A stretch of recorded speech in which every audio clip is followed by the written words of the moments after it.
যারাই আসামি তারাই দাগী। আমার সংলাপ যে জেলখানার যে একবার জীবনে জেলখানায় গেছে সেই দাগী সারাটা জীবন। It's a like perception. দাগী পোশাকেই একজন দাগী হয়ে যেতে পারে।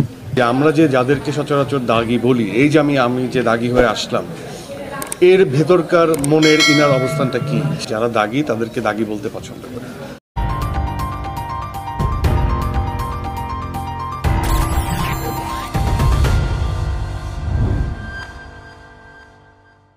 পোশাকেই একজন দাগী হয়ে যেতে পারে। এই ভাইরাল তো আসলে viral it sounds really negative একটা স্টাফ দেয়। ভাইরাল ইন এ পজিটিভ ওয়েতে আমি প্রশ্ন করছি। এটা আমি জানি না কোত্থেকে ছবিটা আসছে, আমি এটা আসলে আমি বলি আজকে বিকেলের অবস্থাটা এমন ছিল, পুলিশের ভ্যান থেকে বের হলেন, চারপাশে সাংবাদিকরাও দৌড়াদৌড়ি করছে, পুলিশ আসে, একদম রিয়েলিস্টিক একটা ভাব কিন্তু আজকে আমরা এখানে দেখতে পেরেছি। কিন্তু আমরা কিন্তু আতঙ্কে ছিলাম যে ভাইয়া কোথায় গেল। সো আমার মনে হয় যে একটু রিয়েলিস্টিক অ্যাপ্রোচ তো থাকা ভালো, যাতে বিশ্বাসযোগ্য হয়।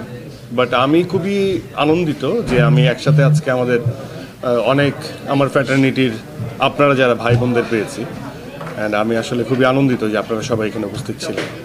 এমন একজন এটা চরিত্রতে আরও বেশি ভালো ফিল হয়েছে আজকে যে চরিত্রের কাছাকাছি পৌঁছতে পেরেছি তা না, বাট ইটস লাইক কেমন ফিল হতে পারে। আমার মনে হয় যে কেউ না কেউ আমরা আসলে সবাই কোনো না কোনো জায়গায় আমাদের একটা না একটা দাগ আছেই। আমরা কেউ দাগহীন না, মানে কোনো না কোনোভাবে আমি যদি এটা মেটাফর হিসেবে বলতে চাই যে আমরা কোনো না কোনোভাবে কোনো না কোনো কারো পয়েন্ট অফ ভিউ থেকে দাগি। তো এটা একটা টার্ম যে দাগিকে আমরা কিভাবে রিপ্রেজেন্ট করছি এবং দাগি থেকে আমরা আসলে কি বোঝাতে যাচ্ছি। দাগিটা আসলে ওয়ান কাইন্ড অফ আমরা যেটা বলতে চাই যে যারাই আসামি তারাই দাগী। আমার সংলাপ যে জেলখানার যে একবার জীবনে জেলখানায় গেছে সেই দাগী সারাটা জীবন। It's a like perception. আমরা এটা সবাই বলতে পছন্দ করি, যারা দাগী তাদেরকে দাগী বলতে পছন্দ করি।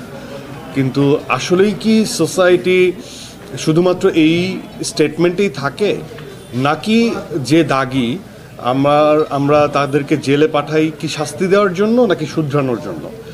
তো এরকম অনেকগুলো স্টেটমেন্ট এই ছবি থেকে আমার মনে হয় দর্শকরা বুঝতে পারবে এবং ইনারলি একটা কল আসবে যে আমরা যে যাদেরকে সচরাচর দাগী বলি, এই যে আমি যে দাগী হয়ে আসলাম, এর ভেতরকার মনের ইনার অবস্থানটা কি? সে কি ক্ষমা চাচ্ছে? সে কি ক্ষমা চায়? সে কি প্রতিশোধ নিতে চায়? সে কি আসলে বিনা দোষে গেল নাকি দোষ করে গেল? তো এই ধরনের অনেক প্রশ্নের উত্তর আসলে সিনেমাতে আপনারা খুঁজে পাবেন। ঈদের দিন আমার তো ইচ্ছে আছে যে আমি আমার যে ধরনের মানুষ আমি বা যেভাবে আমি আসলে আমার অভিনয়টাকে আয়ত্ত করে নেই, সেটার একটা চেষ্টা হচ্ছে খুবই গণমানুষের কাছাকাছি থাকা, চরিত্রের কাছাকাছি পৌঁছানো। হ্যাঁ, তো যারা জেল খেটেছে তাদের সঙ্গে কনভারসেশন করা, একই অর্থে আমি যাদের জন্য ছবিটা বানাচ্ছি বা নিয়ে আসছি তাদের খুব কাছাকাছি আমি তাদের এক্সপ্রেশন, তাদের মনের বিষয়গুলো আমি এক্সপিরিয়েন্স করতে চাই বা এনজয় করতে চাই, বা তাদের যে ইনস্ট্যান্ট যে তাদের যে রিপারকেশন, তাদের যে ফিডব্যাক সেটা নিতে চাই। এটা ওয়ার্ল্ড ওয়াইডই হয়তোবা এই চর্চাটা নাই, কিন্তু আমি এটা করতে চাই। এবং গ্লোবালি এখন অনেক তারকারাই অডিয়েন্সের সাথে ডিরেক্ট কমিউনিকেশন করে, যেটা আসলে আমার চোখে এটা মিথ ছিল যে অডিয়েন্সের সাথে ডিরেক্ট কমিউনিকেশন করাটা যাবে না, তোমাকে এই জায়গায় এক্সক্লুসিভ থাকতে হবে। কিন্তু আমার কাছে মনে হয় যে অডিয়েন্সের সাথে, যেখানে আমি গণমানুষের খুব কাছাকাছি যে অভিনয়টাকে অবজারভেশন দিয়ে তৈরি করছি, সেখানে আমার তাদের কাছাকাছি পৌঁছানোটাও এটা আমার দায়িত্ব। এটা আসলে আপনাদের ট্যাগলাইন এবং আপনাদের হেডলাইনের উপর ডিপেন্ড করে আমার মনে হয়।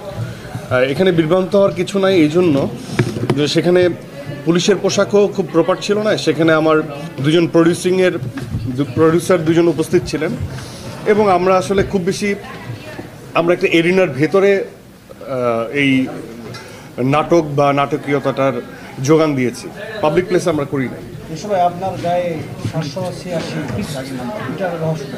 786 আমরা সবাই জানি, এটা 786 এটা ধারা না, 786 একটা মিনিং আছে, তাই না? তো এটা আমার কাছে মনে হয় যে এর আগেও বিভিন্ন ছবিতে যারা সিনেমা প্রেমী, একটা যেমন সিনেমার কথা বলতে পারি, সেটা আমাদের দেশীয় সিনেমা না, বাট এই সাবকন্টিনেন্টটি যে একদম রিয়েল সেটে কিছু ইনসিডেন্ট হয় এবং সে অনেক বড় মাপের অভিনেতা এবং অনেক বড় একজন চলচ্চিত্র অভিনেতা এবং তার আমি যদি বলি মুভিটার নাম ছিল কুলি। তো তার এই 786 জন্য তার জীবনটা সেভ হয়ে গিয়েছিল, এটা অনেকে বলে। তো এইটা একটা মেটাফোর, এটা এখানে রেখে রাখা হয়েছে এই জন্য হয়তোবা যে এটা কি তার জন্য গুড লাক, বা এটা কি আসলে নিশানের জন্য গুড লাক যে ও খুবই লাকিলি কি এই পোশাকটা পেয়েছিল, এটা দেখতে হলে সিনেমাটা দেখতে হবে।